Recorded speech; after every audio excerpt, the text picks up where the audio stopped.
back. I now recognize the gentleman from Louisiana, Mr. Carter, for 5 minutes. Mr. Chairman, thank you very much. Director Easterly, thank you very much for being here. Thank you for the incredible work that you do.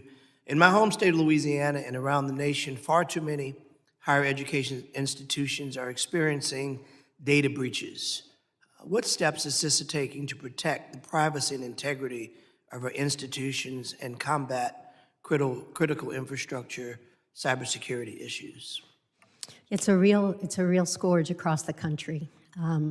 One of the focus areas that we did actually based on being asked by the Congress to take a look at the K through 12 Cybersecurity Act was we spent a lot of time putting together a guide for K through 12 schools and school districts across the country.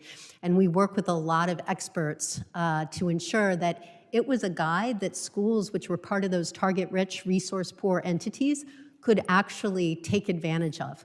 So we created this guide, very simple steps about things that can be done to prevent data breaches and ransomware attacks. We've seen a lot of that. And then what we're doing is working with our field forces to actually do outreach across the country to schools and school districts to ensure that they understand the resources, the free resources that we provide, and they can take advantage of them so they can drive down risk. And so we've aggressively started that outreach at the beginning of FY23 so that at the end of the day, we can measure success by seeing whether we were able to drive down some of these events that unfortunately And how does that success measure? So what we want to do... Are you seeing success marginally? So we see success based on the feedback we're getting. The problem is we don't know the universe of these threats at this point in time. This is why the CISA, the Cyber Incident Reporting for Critical Infrastructure Act, is so fundamentally important, because we'll finally get an idea of the universe of ransomware incidents. For right now, it's a lot of the feedback that we get directly saying, because you came and spent time with us, we implemented these things, and it's helped us improve our cybersecurity. Tell me about HBCUs. We know that HBCUs have come under attack. I'm an alumnus of Xavier University. Xavier University was hit with a substantial cyber attack that crippled the university and its system for some time. I know that Howard University and many others, likewise, in almost sequence, at one point, there were like 8 HBCUs, I think, that were hit in succession.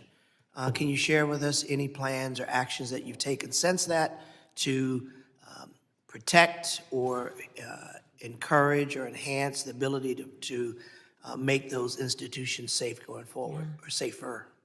Yeah, thanks for asking the question. So we've actually done a lot of work with HBCUs. Unfortunately, much of that work is about the bomb threats that they have received to ensure that their physical security and that they were prepared for that. At the same time, however, we have been working as part of our outreach to target-rich, resource-poor entities to help them understand those steps that they can take to increase their baseline. I don't have the information specifically on our outreach with respect to cyber for HBCUs, Congressman, but I'm happy to get back to you on that. Okay.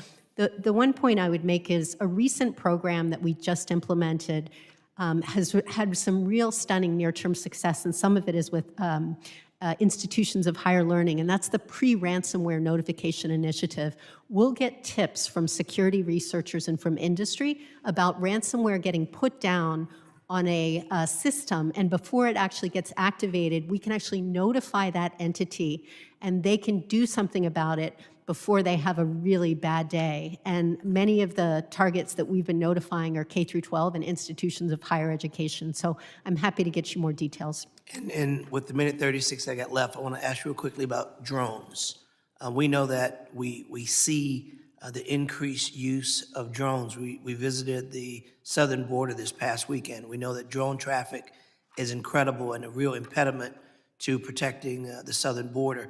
We also know that critical infrastructure, pipelines, utility companies, crime scenes, and drug trade, because my understanding is now that the drones are bigger, they're fuel operated so they can go longer, faster, and they have the capacity to carry up to 50, 60 pounds, which makes them very, very dangerous. Can you share with us what you can about what you guys are doing relative to critical infrastructure and the drone usage. Yeah, it's a real concern of ours as well. We have a section that's part of our infrastructure security that focuses on physical security, that is taking a hard look at this issue. We've done a few assessments to date, and we're looking to update them, working with our partners. But I've spent time in particular up in New York, where there's a real concern from our folks on the ground of nefarious use of some of these capabilities. So I'd be happy to follow up with you and get more information on the kind of things we're doing and get your feedback